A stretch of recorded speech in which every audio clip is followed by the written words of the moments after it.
Welcome to the Deep Dive. Today we're diving into a document that feels genuinely groundbreaking. The DCRO Institute's Guiding Principles for Reputation Risk Governance. And this isn't just, another white paper. It's really a comprehensive framework.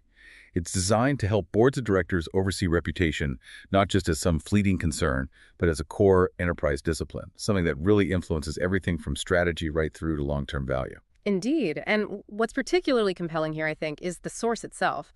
The DCRO Institute. They're recognized globally as the leading authority in risk governance credentialing. It's a 501c3 nonprofit, but with this massive international footprint. They've got graduates in over 60 countries across 6 continents. Their whole mission, it's right there on their logo, is helping organizations innovate, sustain, and create value. And they do that by teaching the positive governance of risk-taking. It's about enabling smart risks, not just avoiding bad ones. And, what truly stands out about these principles, what makes them so unique, is the incredible collective wisdom behind them. This isn't abstract theory cooked up in a lab. It's born from the practical, really on-the-ground experience of the DCRO Institute Reputation Risk Governance Council. Absolutely. And this isn't some homogenous group thinking alike. The council is made up of internationally experienced senior leaders. We're talking governance, risk, law, finance, communications, insurance, the whole gamut. They bring this really multifaceted, truly cross-sector expertise to reputation risk. You've got members who are current board chairs, C-suite executives, former regulators, enterprise risk leaders, people who've actually shaped resilience strategies across, I think it's more than 20 industries now. They've guided global brands, huge multinationals, major financial institutions, and like you said, on 6 continents. Just think about that diversity for a second. Leaders from Nigeria, Turkey, Morocco, Brazil, Lebanon, among many others, and spanning roles from board chairs right down to chief communications officers covering banking, consumer goods, everything. This truly global perspective is what makes these guiding principles feel so incredibly robust, so relevant, and just applicable for anyone, really, anywhere who's grappling with these challenges. So, with that incredible foundation set, let's peel back the layers. Let's try and understand how this document fundamentally reshapes our understanding of reputation itself. Because for too long, many of us have viewed reputation as maybe just a soft concern or something the communications team deals with after something goes wrong. But this document really makes you rethink things right away. So how does it redefine reputation for boards in today's world? What does it truly mean now? Well, what's fascinating is how the document boils reputation down to something quite tangible. It says reputation is, and I'm quoting loosely here, the result of what a company does and says, how stakeholders perceive it over time and in real time, and how they respond. So it's not just about what you broadcast. Fundamentally, it's about your behavior, how you build and maintain trust, and, crucially, your consistent performance day in, day out. And those perceptions, those stakeholder responses, they directly drive financially relevant choices, whether they invest in you, buy from you, work for you, or decide how to regulate you. And that's a crucial distinction. It connects perception directly to value. Okay. And here's where it gets really interesting for me. The document calls reputation a force multiplier. That's such a powerful phrase. Yeah. What does it truly mean in practice? How does it amplify other risks? Can you maybe give an example? Yeah, it's a critical concept. Think of it this way. A strong reputation doesn't just sit there passively. It actively amplifies the positive impact of everything else you do. So if your reputation is solid, it can significantly cushion the blow if other issues pop up, maybe operational or market problems. For instance, a company that's really well regarded might see a temporary dip after, say, a product recall, but it bounces back quickly because people have that underlying trust. But conversely, if your reputation is weak, even small operational hiccups can snowball into massive, even existential crises. You might see an immediate jump in your cost of capital or face a direct threat to liquidity. It really magnifies both the good and the bad. Okay, that makes perfect sense. So this isn't just academic, it's about real financial and operational impact, which naturally leads us to the next critical question. Why is this document considered so groundbreaking now? What's shifted in the landscape that makes these principles so urgent? Well, the context has shifted dramatically. It's precisely why it's so timely. The old model for dealing with reputation risk, it was kind of episodic, right? Driven by comms and mostly reactive. You dealt with it when a crisis hit. But today, it's always on, fast-moving, and publicly judged in real time. There's just no off switch anymore, no quiet period to regroup. Exactly. We're in this hyper-connected, incredibly fast-changing environment. Stakeholder expectations are constantly shifting, technology's accelerating like crazy, and global geopolitics are creating these really complex interdependencies. Opinions get formed instantaneously, misinformation spreads like wildfire, and there's what the document calls ambient scrutiny everywhere, which basically means you're constantly being watched by everyone, everywhere, all the time. Boards simply have to adapt their oversight to this new reality. There's no choice. Okay, so if that's the new reality, this always-on scrutiny, how do boards navigate it effectively? This is where those 10 guiding principles come in, right? Designed as a board-level standard, and they're helpfully broken down into 3 key areas for us. Yes, exactly. And if we sort of connect this to the bigger picture, the first 4 principles really focus on integrated oversight, which means reputation isn't siloed off somewhere. It's woven throughout the entire enterprise. It's a continuous thread. Principle 1 hits hard right out of the gate. Reputation is both a strategic asset and source of material risk. So this means boards have to govern it not just as like a communication issue, but as a direct driver of enterprise value, resilience, and also exposure. How does that mindset shift change, say, a board's agenda for the next quarter? Well, it certainly redefines the conversation, doesn't it? If it's a strategic asset, then you're actively looking at how to build it, how to leverage it, not just protect it passively. Then we have principle 2. The board oversees reputation risk. This really emphasizes that it's a clear board responsibility. It's not just another line item on a risk register somewhere that gets ticked off. It's something that needs to be deeply understood with clear accountability at the board level. Precisely. And principle 3 really underscores the foundation. Operations and culture are the roots of reputation. This is so critical because reputation isn't built primarily through clever messaging alone. It grows organically from how the business actually operates and behaves every single day. Internally, externally, your culture is your reputation in action, really. Which naturally leads into principle 4. Reputation risk governance must be embedded across the enterprise ecosystem. That phrase, enterprise ecosystem. It means it truly touches every single part of the business. Strategy, ERM, finance, operations, even your third-party relationships. It implies that a reputational issue could emerge from basically anywhere within that vast network. Absolutely. Okay, so moving to the second set of principles. These focus on external context and intelligence. This is all about looking outwards, making sure the board has the right inputs to understand and respond to a dynamic world. So sensing what's happening outside the company walls, getting that external view. Exactly. Principle 5. Reputation risk governance must be company-driven, stakeholder-informed, and context-aware. So, you align with your purpose and values, sure, but you stay acutely alert to the broader political, legal, regulatory environment, constantly monitoring shifts in sentiment, policy signals, the whole landscape. That proactive sensing feels key, and Principle 6 reinforces this. Boards need early, integrated intelligence to govern reputation risk. This isn't about looking in the rear-view mirror after something's happened. It's about getting real-time, forward-looking views, combining everything from, stakeholder sensing and narrative monitoring to actual financial signals. It's about spotting potential issues before they blow up into crises. And Principle 7 addresses maybe the bleeding edge of this right now. Reputation oversight must consider the convergence of cyber, AI, and digital threats. This is really a new frontier where perception can be shaped, or trust can just evaporate literally in minutes. Boards must ensure their security, communications, and technology functions are aligned and working hand in glove, because a cyber attack isn't just a data breach anymore. It's often a direct reputational assault. Yeah, that's a huge shift in thinking for many boards, I imagine. Okay, finally, the principles address board readiness, which feels incredibly practical for anyone listening. This is about equipping the board itself to handle these challenges effectively. Yes, these last 3 are indeed critical for building that proactive, systematic, and adaptive governance muscle. Principle 8 states, reputation resilience comes from being proactive, systematic, and adaptive. Resilient reputations aren't just luck, and they're not improvised in the moment.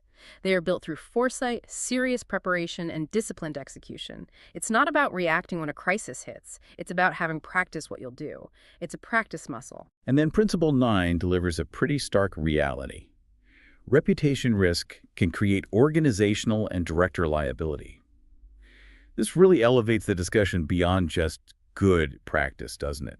Boards need to understand the potential for actual material loss and even personal liability for directors when foreseeable risks aren't anticipated or mitigated effectively.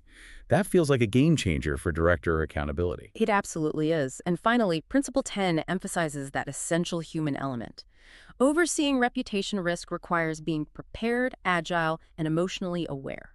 Because reputation risk is fundamentally human, right? Directors have to lead with emotional intelligence, self-awareness, clarity, especially in those high-stakes moments. Recognizing how emotions both inside the company and outside can shape perceptions, and critically, decision-making. That's not always easy when you're under intense pressure. That Principle 9, the liability one, really hammers home the why now. It's not just about doing the right thing anymore. There's this growing legal imperative for boards to explicitly govern reputation. So what are the real stakes for directors here, legally speaking? Well, this raises that crucial question. What are the legal implications? The document points specifically to the U.S. Caremark standard. Now, that's a foundational doctrine in Delaware corporate law, often discussed in governance cases. Under Caremark, directors can face personal liability if they essentially fail to implement effective risk oversight systems or consciously ignore red flags. And this standard, which traditionally applied mostly to financial risks, is now increasingly being tested in reputation-related crises, especially where the harm stems from failures in culture or conduct, stakeholder trust, or just basic leadership oversight. They give those powerful examples, don't they? Like the Marchand v. Barnhill case from 2019, focusing on mission-critical risks like food safety. And then in Re Boeing Co., derivative litigation from 2021, where human safety and public trust were just directly at stake. But this isn't just a U.S. thing, is it? Are boards facing similar legal pressures globally, or is this mainly a U.S.-centric shift? Oh, not at all. Globally, expectations are expanding rapidly. You see a very similar emphasis in, say, the UK Corporate Governance Code, Germany's code, Australia's Corporations Act, Singapore's Code of Corporate Governance. All of these increasingly emphasize board oversight of non-financial risks, things like ethics, culture, sustainability, and absolute reputation. Directors are being held accountable more and more for failing to anticipate reputational harm, especially when it stems from governance weaknesses or critically public disclosure failures. The trend is crystal clear. Reputation is moving definitively from soft to material and legal terms pretty much worldwide. So it's really about ensuring that what the company says publicly, in announcements or financial disclosures, is transparent, accurate, timely, and crucially aligned with what's actually happening internally. Any misalignment between internal behavior and external perception can just rapidly erode trust and invite that scrutiny. It's becoming a core part of their fiduciary duty now, asking, are we treating reputation as a material risk? And are our systems actually fit for purpose in this new environment? Okay, so while the board governs, management owns the day-to-day execution. What does this document say about how management actually builds that reputation resilience? What are their key responsibilities? Right. Management's role is to deeply own reputation risk as an enterprise discipline, not just hand it off to comms. The CEO has to visibly set the tone from the top, making sure it's embedded across strategy, operations, culture, everywhere. And the document highlights leading practices for management readiness. Things like building and rigorously rehearsing real-world crisis management through scenario-based simulations, rapid response drills. It's about having that practice muscle, like we said, not just assuming you'll figure it out when things go wrong. You really can't improvise effectively in a major crisis. That makes a lot of sense, a practice muscle. Okay, one crucial aspect you mentioned is finding the signal in the noise.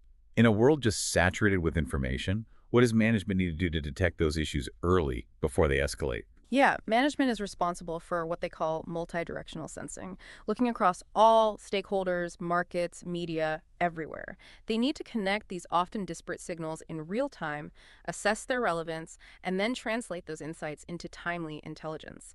Intelligence that informs executive action but also feeds up to the board for oversight. And the document makes a useful distinction between leading indicators. Those are the early warning signs that trust and risk might be changing. Things like unexpected customer churn, maybe spikes in negative sentiment online, or a surge in employee complaints on internal channels. And then lacking indicators, that's the evidence that trust has been compromised. Things like actual revenue declines, sustained negative media coverage, or a noticeable dip in the share price. You need both, but the focus has to be on the leading ones. And this is where those management blind spots can creep in, right? The document calls them out directly, and they sound so familiar. Things like, we're the best at this. That's classic ego blindness. Or, we've always done it this way, pure inertia, right? Or maybe that's just noise from the outside, dismissing valid criticism. Or the classic, this'll blow over, which is really just wishful thinking. Why are these so difficult for management teams to overcome, even when the stakes are clearly so high? They absolutely are persistent traps, aren't they? Because they tap right into human nature and often ingrained organizational culture. It's about overcoming that ego blindness, combating inertia, fostering a culture where raising potential bad news isn't punished, and learning not to dismiss potential disruption just because it comes from an unfamiliar outside source. And the document wisely notes that while the traditional standard for board engagement is noses in, fingers out, meaning oversight, not micromanagement reputation risk, is prompting more boards to operate with, and I like this phrase, noses tuned in, fingers ready, which means being acutely aware of those stakeholder perceptions because they can be leading indicators of exposure. But doing that while staying firmly in the realm of strategic asset protection, not, crossing the line into day-to-day management, it's a fine balance. You mentioned earlier that while reputation isn't just about communications, it's clear communications plays this vital but evolving role. What's the new standard then for building trust in this incredibly fast-paced, disruptive environment we've been talking about? It absolutely requires what the document calls an elevated standard of communication. And they highlight several really stark realities on the reputation risk frontier that demand this new standard. What's the first one that jumps out at you from their list? Well, the constant 24/7 media and social media pressure seems like the most obvious one, right? Headlines, tweets, TikToks. Sentiment can shape reputation literally in real time, instantly. There's just nowhere to hide. Precisely. And closely tied to that is the expanding stakeholder ecosystem. Trust exposure now extends far beyond your direct customers or investors. It goes to third and fourth party partners, your whole supply chain, even your employees' families online. Any one of them can suddenly become a source or a vector of reputational risk. Wow, that's a huge web to even try and monitor. And then there's accelerating algorithms. Perceptions move at machine speed now, driven by social media feeds and search results, not human editors making careful judgments. How do you even keep up with that? It's a massive challenge, especially when you consider that misinformation often spreads faster, wider, and sticks longer than truth and facts. Falsehoods gain traction incredibly quickly, and even when you issue corrections, the original lie can linger. Plus, you have data shadows and digital exhaust. Old, maybe outdated content or previously leaked data can resurface unexpectedly and be weaponized against you years later. It's like this digital archaeology problem that never goes away. And we absolutely can't ignore the Cyber Plus brand convergence, where security breaches aren't just about data loss anymore. They're increasingly designed specifically to inflict maximum reputational damage. It's strategic. And alongside that, the rise of precision-targeted attacks. Coordinated campaigns aimed directly at brands, leaders, or specific policy stances, often enabled by bots or state-sponsored bad actors. That sounds like a complete minefield. It is. And finally, a couple more they mention. Cross-market risk, where global tensions or events can suddenly shape local perceptions in unexpected ways, and conversely, local actions can instantly impact your global reputation. Think global brand, local incident. And disclosure scrutiny, where every public statement, every financial disclosure is dissected in real time by analysts, activists, journalists, everyone looking for any inconsistencies or missteps. Okay, that's a comprehensive and frankly pretty daunting list. Okay. So given all these realities, what exactly must modern leaders and their communication teams deliver to meet this new elevated standard for building and maintaining trust? Well, they emphasize several key traits and capabilities. Modern teams need, first off, stakeholder fluency and intelligence. That means using sophisticated, real-time listening tools, not just annual surveys. They need genuine enterprise collaboration to break down those traditional silos between legal, comms, operations, HR, tech. Everyone needs to be talking. They must be engineered for speed across calm and crisis, meaning having tested playbooks, clear roles, and a rapid response capability that's practiced, not theoretical. Critically, they suggest being augmented by AI, using AI tools to help simulate responses, detect emerging threats faster, combining that algorithmic speed with essential human clarity and oversight. But ultimately, the document stresses it always comes back to human creativity and judgment, especially for those really tough moments that test character and require nuanced, empathetic responses that AI, frankly, just can't replicate. We started by talking about reputation as a strategic asset. And the document offers some really vivid metaphors for the different ways reputation acts as both a source of value and risk. I found these incredibly helpful for visualizing it. Yes, they are a compelling way to think about it, aren't they? For example, reputation can be your crown jewel, that ultimate competitive advantage that attracts trust, top talent, capital.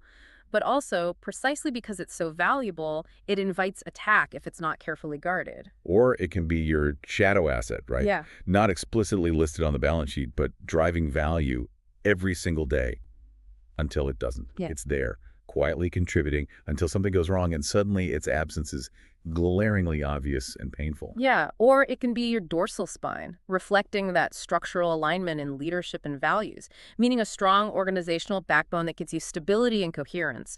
Or, alternatively, your immune system, where a really robust ethical culture catches potential issues early internally before they escalate into public problems.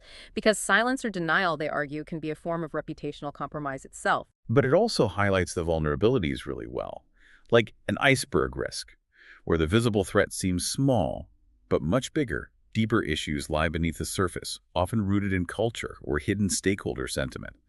Or an Achilles heel, that one overlooked area, maybe a toxic leader, a misaligned incentive structure that could accelerate risk way out of proportion. Exactly. And sometimes, they note, it's a double-edged sword, where your boldest strengths, perhaps really innovative leadership or a disruptive business model, can paradoxically invite intense scrutiny or backlash, or even an echo chamber where a company starts believing its own PR too much, becomes insular, and basically stops hearing what stakeholders truly think or value. These metaphors really capture the complex, dynamic, and sometimes quite dangerous nature of reputation today. This has been such a fascinating deep dive into the practicalities of reputation risk governance. So for our listener, maybe they're a director or a C-suite executive thinking, okay, what do I do with this?